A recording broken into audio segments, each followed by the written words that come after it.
Mirador, tour de chauffe. Se déboutonne sur le vif.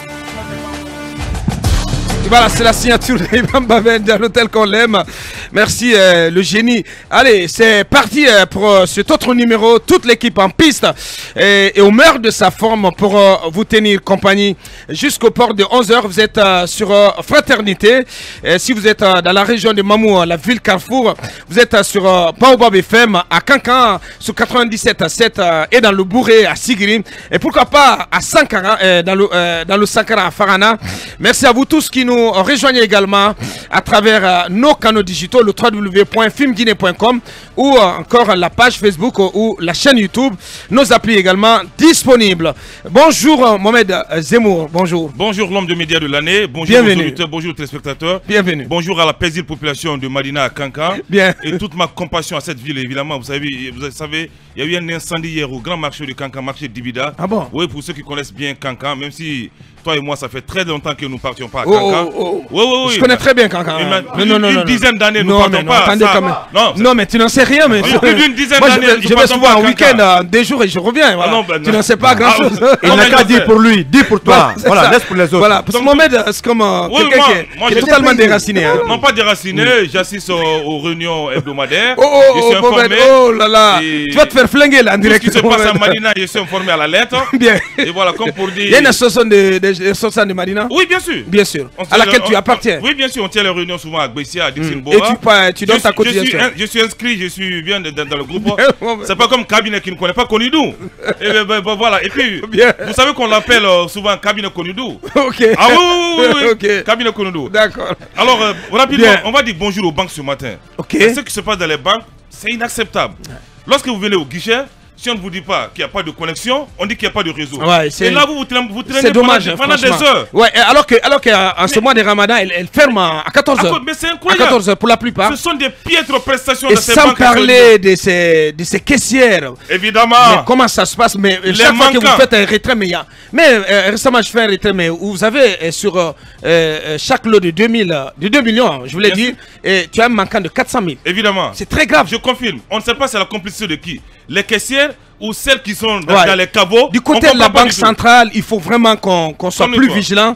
Et ça, il faut interpeller le nouveau gouverneur, le nouveau boss, Karamo Kaba. C'est important qu'il veille, qu'il ait plus de surveillance, plus de vigilance sur les caissières. Et oui, même si nombreuses parmi elles, ce sont les voleuses. Évidemment. Bien sûr. Et même les trieuses, par contre, ce sont des présumées voleuses, il faut le dire ainsi. Et même si le principe voudrait qu'on compte l'argent. Non, comment on peut se retrouver avec des lots de 1 million ou de 2 millions avec autant de manquants? Si ce n'est pas du vol, comment vous appelez ça? C'est un supposé vol. Ce que j'ai envie de dire, le principe voudrait qu'on compte l'argent dès qu'on vous remet. C'est ça le principe dans les banques. Mais comment on peut compter sur place 10 millions, 20 millions, 30 millions? Non, c'est impossible. Donc je voudrais vraiment qu'il trouve une autre solution par rapport à ces manquants d'argent. Et vous n'avez pas, il n'y a pas de voie de recours malheureusement. Peut-être il faut mettre les machines qui comptent l'argent. Oui. Voilà, lorsqu'on vous paye, on met les billets dans les dents de la machine pour que voilà, le bon compte sorte. Abaka, pour mieux voler, si vous venez pour un retrait de 50 millions, on peut vous donner un billet de 500 francs ou 1000 francs. Ça veut dire, si vous avez le temps de compter, si vous avez le temps, repartez. Oui. Non, ça m'est arrivé. Non, mais 20 millions ou 50 millions, on vous donne en 500 francs. Bon, non. Combien de temps ça vous se passe pas comme ça quand même. Si. Toi, tu es aussi alarmiste. Non, je sais de quoi je parle là-bas. C'est la réalité. Non, c'est pas la réalité. Je suis désolé, c'est pas la réalité. Comptez 50 millions en 500 francs. Comme ça, allez à la maison, vous ne pouvez pas répliquer ou revendiquer. Oui, c'est simple. Oui, cabinet, bonjour. Bonjour Aboubacar et bonjour à tous. Ce que dit Mohamed, c'est une réalité. Au-delà même de cela, ce qui se passe, c'est que vous avez ces banques-là qui gagnent énormément d'argent, mais qui ne peuvent même pas se permettre de construire des agences qui permettent à ce que les clients restent à l'intérieur. Vous avez beaucoup de banques ici. Quand vous passez dans les carrefours, vous voyez les gens entassés dehors et c'est incroyable. On fait comme si devant les ambassades. Exactement. Ils font la queue. C'est comme si c'était une autre forme de colonisation. Non, le drame. Mais c'est une autre forme de colonisation. Le drame dans ce pays, le drame, c'est que la culture de la, si vous voulez, de la bonne réception du respect du client n'existe pas non, du tout. Ça n'existe pas. C'est-à-dire que c'est vous qui enrichissez enrichissez les banques. Est nul, mais vous qui enrichissez les banques, c'est de vous dont on se fout. C'est-à-dire que ces bonnes dames, au lieu de vous recevoir. Le problème de l'accueil, c'est partout. Avec sourire. Même dans les entreprises de presse, c'est partout. Quand vous venez, mais ces dames, ces bonnes dames qu'on installe là. Des réceptionnistes. Voilà, mais elles te présentent un visage d'enterrement de première classe, du cimetière, mais c'est pas possible. Et ça vous repousse tout de suite. C'est partout, dans les hôpitaux. Il faut de la formation pour ces réceptionnistes. C'est très grave. Dans ces banques-là, tout est fait pour repousser les clients. Je vous dis, moi je connais plein de gens qui ont sillonné entre les banques. Mais après, vous n'allez pas thésauriser votre argent. Vous êtes obligé de mettre en banque. Mais c'est pareil. C'est du pareil au même. Le service, l'accueil est nul. Et je pense qu'il faut que cela change. Il faut repenser tout cela. Monsieur, s'il vous plaît, c'est vite ce chèque-là. Il y a trop de clients. Mais ce sont les propos qu'on entend. Il n'y a même pas l'aimabilité ou ce sens de l'humour avec le client. Mais ce que j'ai envie de dire, c'est que Camille ne disait pas, les banques qui sont en bord de route sont connues, on ne va pas les citer. Mais c'est une longue file. C'est comme si vous êtes dans une ambassade, comme vous l'avez dit, et pendant que c'est votre gain, c'est votre revenu, c'est votre sou qui est là-bas, mais vous maltraitez comme un malpropre. Et autre chose, le même comportement aussi aux pompistes. Monsieur, regardez le compteur, c'est du bluff, ils mettent de l'air. Oh non, c'est pas vrai. Non, ça je vous dis. C'est pas tous les coups quand même. Les pompistes aussi sont malhonnêtes, il faut le dire. Si vous demandez 20 litres, non, des pompistes alors. Des pompistes, on vous met 15 litres ou 13 litres parce que vous manipulez votre téléphone dans la voiture, ou vous êtes concentré, vous faites confiance. Oui, mais monsieur, quand vous venez prendre du carburant, mais soyez concentré sur la conscience professionnelle. Non, mais mettez le carburant qu'on demande. C'est pas après, vous remarquez votre aiguille, elle ne bouge même pas. On dit, monsieur, payez l'argent. Je pense par exemple pour ces pompes, pour les essenceries, ce qui va arriver, c'est qu'on fera comme ailleurs. Parce que les gens viendront acheter leur carburant. Ils viendront mettre l'argent. Et comme ça, ces dames ou ces hommes qui travaillent dans ces essenceries vont complètement disparaître. Je pense qu'il faut arriver à ça. On n'est pas en France là, monsieur. Monsieur le français, attendez. Un peu de patience là, s'il te plaît. Il le faut parce qu'on en souffre. On ne peut pas tout robotiser en Afrique là, s'il te plaît. Il y a beaucoup de mains qui ont besoin de ce travail-là. En 30 secondes. Et après, lorsque vous demandez 10 litres ou 20 litres, souvent il y a des pompistes qui se trompent, ils mettent plus. Si vous demandez 10 litres, ils mettent 12 litres. Et on vous dit de payer. Mais c'est incroyable. Il faut qu'ils s'arrêtent. On ne vous a pas obligé de mettre 2 litres de plus. Si vous êtes incapable de faire votre travail, rendez le tablier. Merci Mohamed. Bonjour Lincoln. Bonjour Abakar, bonjour à la grande communauté propriétaire de Conakry, les Bagarres. Bonjour à Basikolo. Abakar, ne prononcez pas. D'accord. Et moi, je n'en suis pas un. Très bien. Alors, Abakar, des choses à dire sur la ferme de Caporo. Bien sûr, mais avant, au niveau des stations, rappelez-vous qu'il y a beaucoup de pompes. Mais souvent, pour 10 pompes, vous ne trouvez que 2 personnes. On ne sait pas pourquoi il n'y a pas plus de personnes dans un pays où les gens cherchent l'emploi. De ce côté, les autorités devaient y penser. Ce que tu dis est tellement vrai parce que quand vous venez dans les stations, vous observez qu'il y a au moins 4 pompes. Mais il n'y a que 4 bonnes. C'est la bonne expression. Mais il n'y a qu'un pompiste ou 2. Voilà, c'est un peu ça. C'est vraiment dommage. Oui, parce que les gestionnaires de ces stations-là refusent d'embaucher les travailleurs et ils courent après des miettes. Voilà. Et vous avez des stations qui n'ouvrent qu'à partir de 8 heures. Et vous savez, ils sont payés à combien? Parfois c'est 400, 500 000, même pas 1 million. C'est ça aussi la réalité. On parle de la ferme. La ferme de Caporo. Abakar, hier... Il y a de l'électricité à l'air. Oui, tout à fait. Sur place. Tout à fait. Avant-hier, on a dit que c'est le fils de Diallo Sadakadi qui est venu, qui a été sauvé de justesse puisque sa voiture a été immobilisée. Et heureusement pour lui, il s'en est sorti. Mais ils ont insisté avant-hier nuit en forçant d'ériger la clôture au niveau, en tout cas, de ce domaine. Mais qu'est-ce qui se passe? Hier également, les populations vraiment ne comprenaient pas pourquoi Diallo Sadakadi et son fils insistent forcément à récupérer ces lieux. Les populations ne demandent pas à avoir les parcelles, mais ils veulent que ce soit l'État qui en bénéficie, pas un individu. Hier, on a rappelé comment M. Sadakadi a eu ces lieux. Mais heureusement, les autorités ont anticipé puisque les forces de sécurité, les agents de force de sécurité sont venus hier démolir en tout cas la clôture qui a été érigée de force. Et on apprend... Érigée par la famille Sadakadi. Et on apprend que son fils est venu avec certains agents de force de sécurité et d'autres loubards pour sécuriser les lieux afin d'ériger en tout cas la clôture de force. Donc hier encore, il y avait ce problème sur le terrain. Ouais. Heureusement, les autorités ont pu anticiper. Et il a été arrêté ou pas non, le fils de Saragadji? Non, on apprend quand même qu'on l'a amené et que c'était responsable de Kaporo, le chef du quartier ou son entourage serait dans peut-être la ligne des mires des autorités.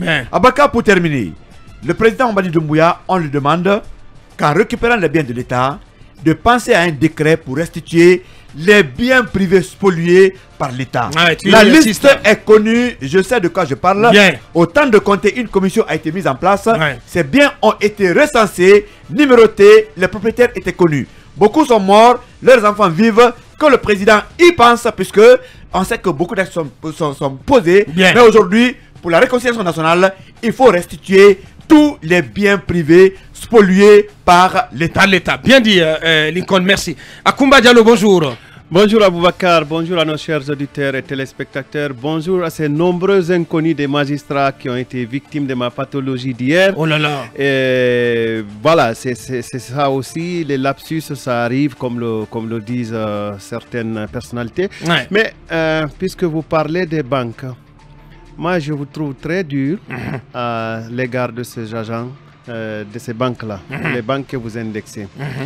Je pense qu'il y a des caméras de surveillance, je pense qu'il y a tout un contrôle dans la procédure de comptage. Je pense qu'il serait bon d'incriminer le management de ces établissements-là. Bien entendu. Et il y a une solution que les banques nous offrent, c'est la digitalisation de nos transactions. Puisque quand j'utilise ma carte, aucune caissière ne peut voler ou aucun caissier ne peut voler mon argent. Je transfère juste ce que j'ai à transférer. Et même s'il y a un prélèvement frauduleux, la banque me les rembourse. Je pense qu'on aurait mieux fait de faire la campagne pour une digitalisation élargie et que tous les détenteurs des comptes bancaires puissent peut-être se procurer d'une carte pour se protéger de certaines éventualités.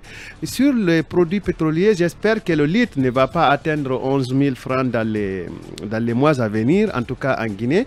Mais je m'inquiète puisque vous avez soulevé la question, je n'étais pas très bien préparé là-dessus, mais j'ai quand même comme information que la société, la SONAP est en train de négocier un contrat, si vous voulez, de vente de produits pétroliers avec les sociétés pétrolières, plusieurs sociétés pétrolières qui évoluent en Guinée.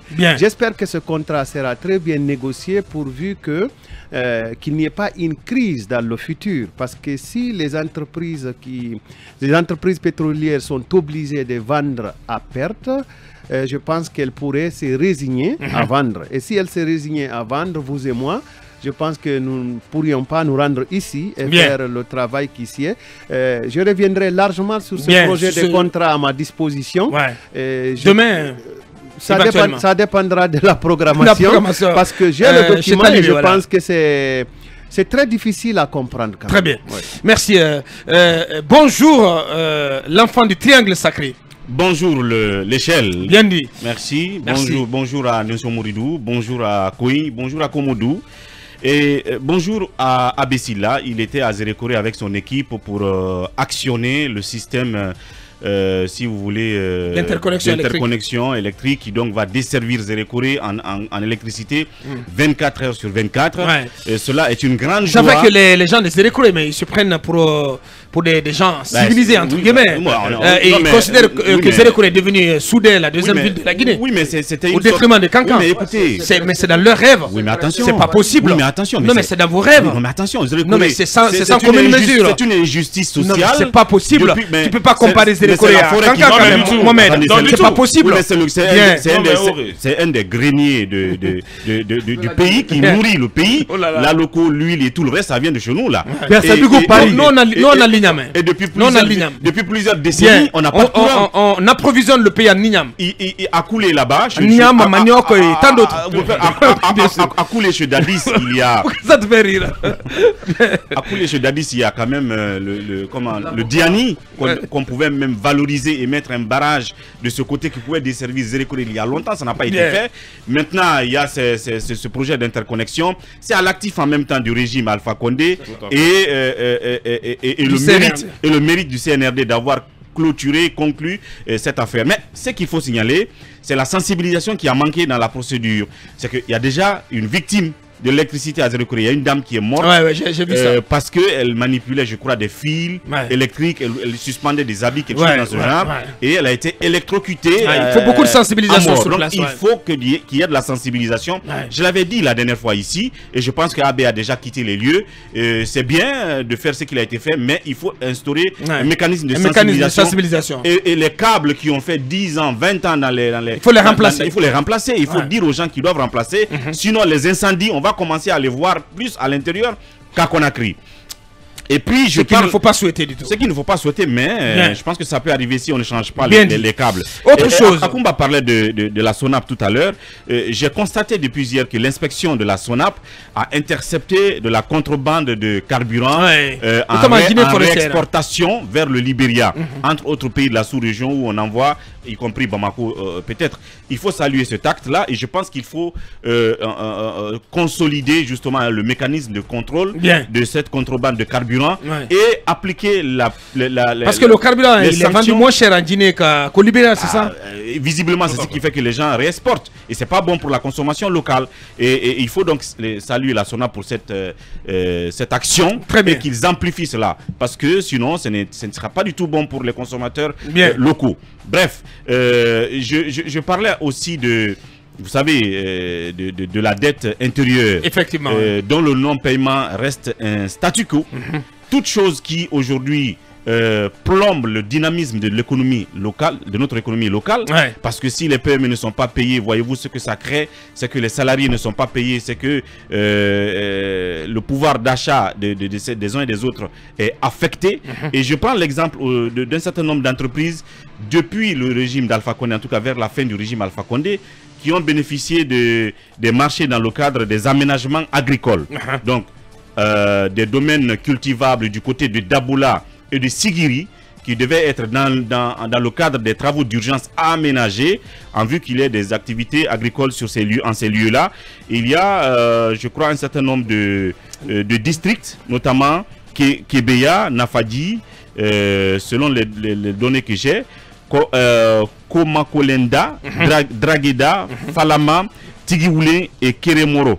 Donc il y a pratiquement 7 entreprises qui ont donc bénéficié de ces marchés-là, d'aménagement agricole, qui devaient se faire en 30 jours parce que c'est urgent. Tenez-vous bien, ces entreprises ont fait le boulot, mais ça fait 7 mois qu'elles ne sont pas payées. Et tout d'un coup, au moment où on devait les payer, le coup d'État est survenu. Et ça crée des problèmes aujourd'hui, des litiges, des contentieux entre ces entreprises et des banques auprès desquelles elles ont dû contracter des prêts pour engager les travaux sur le terrain. Et il y a des prestataires aussi qui ont porté plainte contre certains ici à Conakry parce qu'ils n'ont pas payé pour certains 100 millions, pour d'autres 50 millions, pour d'autres 200 millions, ainsi de suite. Donc ces messieurs aujourd'hui n'ont pas la paix dans leur foyer et dans leur entreprise. Et c'est une alerte, un cadre que je prends pour attirer l'attention justement du CNRD. À ajouter à cela, il y a le fameux cas des restaurateurs qui donnent à manger aux malades Covid. Aboubacar, jusqu'à présent, ces gens qui donnent du manger à ces malades Covid ne sont pas encore payés, malheureusement. Et dommage. On a dit que le Trésor devait faire face à ça. Cela n'est pas fait. Il faut que le CNRD fasse face justement à ces cas-là, sinon malheureusement on est mal barré. Malheureusement ça tarde à venir. Et pendant ce temps, ces entreprises risquent tout simplement de fermer. Pour finir, je me suis tourné vers le budget. Je crois qu'il y a la direction nationale de la dette qui est là. Malheureusement, jusqu'à présent, on n'a pas commencé à payer les grandes entreprises, les grosses dettes. Et on compte sur le fameux tirage du FMI, DTS. La DTS, pour faire face un peu à ces dettes-là. Sauf que le compte du Trésor n'est pas encore crédité. Pendant ce temps, les entreprises sont bloquées et la Guinée a bénéficié de 150 millions en termes de DTS, 300 millions de dollars. Ça devrait plutôt servir à autre chose, plutôt à des travaux d'infrastructure. Non, entre autres, la dette aussi. Bien, alors on verra ça. Bonjour à l'enfant de Koumi. Bonjour le juste, bonjour à tous. Sili National, le Conor à la recherche d'un nouveau coach. Bien évidemment, l'appel à candidature a été rendu public hier mercredi. 6 avril, on nous parle donc du recrutement d'un entraîneur ou sélectionneur donc au compte de la sélection nationale. On demande justement que cet entraîneur, précisément parce que c'est ce qui retient davantage l'attention, soit exclusivement de nationalité guinéenne. Premier critère. Premier critère. Bien. Exclusivement de nationalité guinéenne. Deuxième. Deuxième critère et d'autres critères, bien évidemment. Non, on va citer parce qu'il y a d'autres critères qui sont importants aussi. Il faut avoir le diplôme. L'autre critère important, il faut résider carrément en Guinée. Oui. Au titre des dossiers de candidature, on demande entre autres les copies des diplômes et attestations de formation obtenus, mais aussi une production de composition du staff et bien évidemment une proposition financière détaillée. Parce que vous savez que souvent ça coince au niveau du salaire de ces entraîneurs que beaucoup jugent parfois exorbitant. Ensuite, on demande, et ça c'est le dernier paragraphe même de l'appel à candidature, on dit exigence, l'entraîneur doit obligatoirement résider sur le territoire de la République de Guinée et pouvoir parler correctement français. Alors, ça veut dire que c'est mort pour Kaba? Non. Il peut revenir. Oui, ça a tout l'air. Il peut décider. Ça a tout l'air, franchement. Il peut revenir s'installer en Guinée définitivement. Et faire des va-et-vient. Faire la navette entre Conakry et Paris. Il peut décider de. Parce qu'il est par ailleurs consultant à Canal+. À Canal+. Mais Aboubacar, quand on dit. Mais qui vous a dit qu'il n'est pas installé en Guinée? Oui.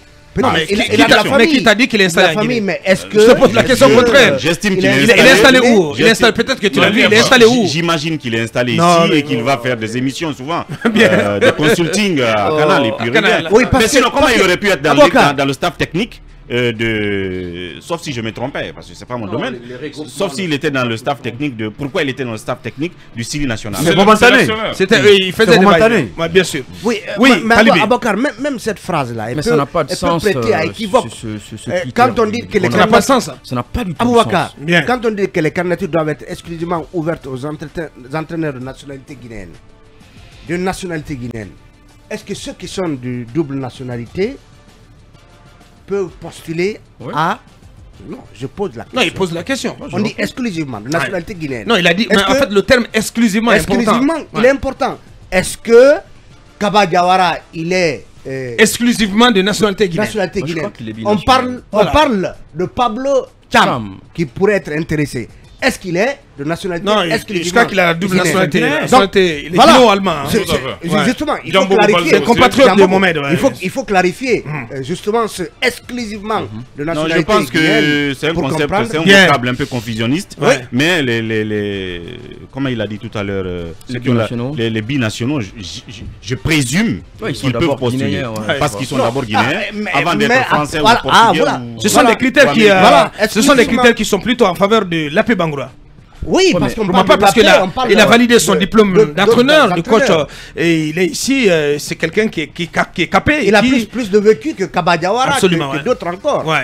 On se pose des questions. Personnellement, moi, je voterai pour l'un ou l'autre entre Kaba et Lapé, parce que Kaba, il a fait un bon boulot à la CAN, malgré l'élimination, mais il y avait du contenu, et sur la durée, c'est quelqu'un qui peut vraiment changer les choses. Parce qu'on ne gagne pas une CAN par un coup de baguette magique. Il faut qu'on se calme un peu en Guinée. On a vu le cas du Sénégal. Il faut faire un travail de reconstruction, un travail sur la durée. Kaba, il peut vraiment le faire, tout comme la paix aussi, mais pourvu qu'on laisse du temps à nos entraîneurs, qu'on ne les change pas, comme le cas de la météo. On peut les associer également à Bakar. En tout cas, ils ont jusqu'au 15 avril pour faire acte de candidature, ceux qui sont intéressés. Bien. C'est une bourde du Kono. Comment ça? Carton rouge pour le Kono. Comment ça, une bourde?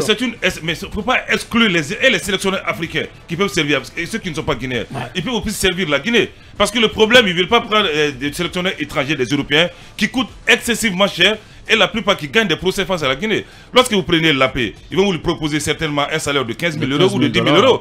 Et ça, c'est tellement minime. On préfère diminuer les coûts et on ne priorise pas la compétence. Mais on est dans l'austérité, Non, pas d'austérité. Moi, j'ai envie de dire... Il ne faut pas oublier cela. J'ai envie de dire que c'est un carton rouge pour nos amis du Kono. Pablo Thiam, il ne va pas résider en Guinée, il vit en Allemagne. Kaba Diawara, sa famille en France, il ne va pas résider en Guinée. Djamboubo Baldé aussi réside en Europe. Ils font tous des va-et-vient. Donc, s'ils veulent nous imposer, Mandjou Diallo ou Kanfouri Lapé, que le Conor soit clair. Qu'ils disent la candidature est ouverte à Mandjou Diallo et à Kanfouri Lapé Bangoura. Le reste, on ne peut pas. Non, il est hors sujet. Non, moi je vais démontrer encore, il est hors sujet. Bien, allez-y, démontrez-nous-le. Parce que Kanfouri Lapé, il est connu pour sa complaisance. Il est connu. Quelle complaisance. Je sais de quoi je vous parle. Non, Mohamed. Je sais là, de quoi je vous parle. Tu parles pas de Kanfouri Lapé, Bangoura. J'ai des amis dans le milieu footballistique. De quelle complaisance? De quelle complaisance? Je parle. De quelle complaisance? Tu parles de Trapattoni là. Kanfouri Lapé, c'est la complaisance. Kanfouri Lapé Bangoura, c'est le laxisme. Kanfouri Lapé Bangoura, c'est le clientélisme. Oh non, Mohamed. Je sais de quoi je vous parle. Non. On ne peut pas d'entraîneur. Non, tu peux pas l'accommoder comme ça sur toutes les coutures, Mohamed. Non. On ne veut pas d'entraîneur. C'est pas juste de ta part. On ne veut pas d'entraîneur qui va sélectionner un joueur qui ne joue pas dans le club. On ne veut pas d'entraîneur en Guinée. Mais vous parlez, Mohamed. Vous parlez quand même de quelqu'un. Non, vous parlez de façon globale. Non, attendez, Mohamed. Vous parlez de celui quand même qui a placé notre équipe nationale locale au dernier carré du Chan au Cameroun. Vous parlez de celui quand même qui avait placé auparavant la même équipe nationale locale, je crois, au Caridas, en quart de finale, par 2 fois. En Zambie, par 2 fois. La paix, c'est le spécialiste. Mais qui a fait mieux? Qui a fait mieux que Kabadjawara a fait mieux. Non, mais il peut faire mieux. Il peut faire mieux aussi avec l'équipe nationale. Pour peu qu'on lui laisse du temps. Mais franchement, je pense qu'il appartenait au Conor de laisser Kabadjawara conduire cette équipe-là. Ouais, poursuivre son travail. Il a pris l'équipe en 2 mois, il a conduit là où il a pu la conduire. Je ne comprends pas pourquoi on veut assouvir une opinion publique qui voudrait que Kaba parte alors qu'en réalité il n'a pas eu suffisamment de temps. On n'a pas dit qu'il parte. Non, je finis. Non, vous n'avez pas compris. J'ai une minute. On ne peut pas imposer Kabadjawara. Quand on dit qu'un coach ne peut pas, doit forcément résider en Guinée, mais c'est pas tout le temps, c'est pas tous les jours qu'il y a des matchs. Le Chili a des matchs. Ces joueurs-là, la plupart sont en Europe. Ils sont partout ailleurs en Guinée. Quand on exige. Et puis ils se battent en Europe pour aussi convaincre certains binationaux à venir. C'est le cas de Serou Girassi que Kaba a réussi à convaincre à faire venir. Et il a joué son premier match pour le Chili. Il a les arguments qu'il faut pour faire venir tous ces joueurs-là. On sait que ceux qui jouent à l'intérieur de la Guinée n'ont pas tout, ils n'ont pas ce qu'il faut pour nous ramener la coupe. Bien. On peut ergoter là-dessus, mais c'est une réalité de fait. Il y a un argument qui peut Est-ce que le Conor a la tâche pour le toilettage des textes en vue du prochain congrès? Non, Abakar, je voulais juste un mot par rapport à... Ce n'est pas une priorité du Conor en ce moment. Et ça doit être notre priorité. Les commissions sont mises en place pour... les commissions sont mises en place. Je connais même des avocats qui ont fait leur entrée pour faire un travail sérieux. Il s'agit de mettre Amara Bangoura pour toiletter les textes. Abakar, je voulais préciser quelque chose. Nous sommes en football là. Sinon, pendant ce temps, voilà, ça gronde dans les rangs des acteurs. Comment je vais dire ça? Des membres statutaires. Il y a des bisbilles. La tension commence à monter. Il y a des bisbilles. Abakar, en matière de football, un sélectionneur doit connaître aussi le championnat local. Ces sélectionneurs-là doivent être en mesure de visualiser tous les matchs du championnat pour détecter ce qu'on appelle les talents locaux. Donc, en cela, ils peuvent le faire même en restant à Paris. Non, ils peuvent le faire grâce aux images de CCTV notamment. Non, mais CCTV ne prend pas toutes les images du championnat. CCTV prend les... Je ne suis pas pour les grands matchs. Oui, mais il faut aussi se déplacer. Il faut aller à l'intérieur du pays. Il faut détecter CCTV couvre pratiquement tout le championnat, monsieur. Il faut coller à Kabadjawara un adjoint qui va être à Conakry. Non, mais c'est pour sauver également Kabadjawara, pour ne pas l'imposer. On ouvre la candidature. Il va candidater comme tout le monde. Voilà, ça m'intéresse parce que là, le moins foot de ce plateau, il a un avis à donner. J'ai envie quand même de tacler quelqu'un. Bien, allez-y. Tu veux tacler qui? Mohamed Kaba peut-être? Non, le Conor. Ne me perturbez pas comme hier. C'est pas quand même Sega Diallo que tu veux tacler ce matin. Non, c'est mon beau. Bien. Laissez mon beau tranquille. Alors, est-ce qu'on peut quand même, puisque nous interprétons cet appel d'offre cet appel à candidature, du Conor, est-ce qu'on peut quand même conclure que le Conor a décidé que les étrangers sont exclus de la course? Première observation. Est-ce qu'on peut aussi observer que le Conor n'est pas, en tout cas sur la base de ce contenu-là, n'est pas satisfait du travail de Kabadjawara et que par conséquent, il est exclu? Non, non, non. Alors non. Kaba, il était... Bon. Est-ce qu'on peut Kaba, il est en fin de contrat. Il était en fin de contrat. Il était en fin de contrat. Donc il faut renouveler son contrat. Et on peut pas... L'équipe en attendant de recruter officiellement. Merci. Mais s'ils étaient satisfaits du travail de Kaba, ils auraient trouvé les acrobaties nécessaires pour reconduire son contrat et peut-être lui fixer des nouveaux objectifs. Alors, la troisième interrogation est peut-être même qui peut m'amener à faire une observation des profanes dans le terrain du foot. C'est peut-être quels sont les intérêts que nous tirerons d'avoir exclusivement un appel d'offres qui ne vise que des entraîneurs locaux. Des entraîneurs de nationalité guinéenne. De nationalité guinéenne. Quels sont les intérêts que nous tirons? C'est une exigence de la FIFA. Il faut lancer un appel à candidature. Non, il parle d'entraîneurs guinéens. D'entraîneurs de nationalité guinéenne. Quels sont les intérêts que nous allons tirer? C'est des intérêts économiques, peut-être en rationalisant la dépense concernant ces entraîneurs-là et leur staff. Et quels sont les objectifs? Pourquoi nous voulons désormais avoir exclusivement un entraîneur de nationalité guinéenne? Ce sont des questions que je me pose, mais c'est tout à fait un profane. Ils sont pareils, voilà, qui est tranchant là-dessus. Kaba est dans les décors, il n'a jamais approché l'AP et se fie des bêtises de Facebook. C'est faux quand Kaba dit que Kaba, voilà, il parle de Kaba, ici Mohamed Kaba, et quand Kaba dit que Kaba, donc il parle de Kaba Diawara et Djambobo, on fait mieux. Kaba raconte des bêtises. Allez, c'est un autre tour de chauffe.